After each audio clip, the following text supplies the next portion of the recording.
सोलापूर महानगरपालिकेच्या वतीनं महापौर कार्यालयात लाड कमिटी अंतर्गत एकूण 14 लोकांना नियुक्ती आदेशांचे वितरण सोहळा संपन्न झाला। यावेळी सोलापूर महानगरपालिकेचे महापौर श्री विनायक कोंड्याल यांच्या हस्ते संबंधित उमेदवारांना नियुक्ती आदेश प्रदान करण्यात आले।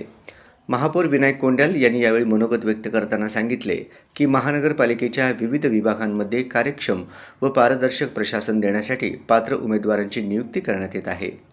लाड कमिटी माध्यमातून पारदर्शक प्रक्रियेने ही निवड करण्यात आली असून नव्याने नियुक्त झालेल्या कर्मचाऱ्यांनी नागरिकाभिमुख सेवा देत आपली जबाबदारी प्रामाणिकपणे पार पाडावी असे आवाहन त्यांनी केले। यावेळी 11 भिगारी तर 3 सफाई कामगार यांना आदेश देण्यात आले।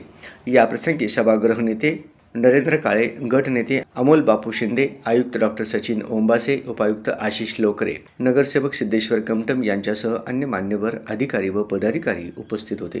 सर्व मान्यवरांनी नियुक्त उमेदवारांना शुभेच्छा देत त्यांच्या पुढील कार्यासाठी यशस्वी वाटचालीच्या शुभेच्छा दिल्या। सदर कार्यक्रमात संबंधित विभागाचे अधिकारी व कर्मचारी मोठ्या संख्येने उपस्थित होते। कार्यक्रम उत्साहपूर्ण वातावरणात पार पडला।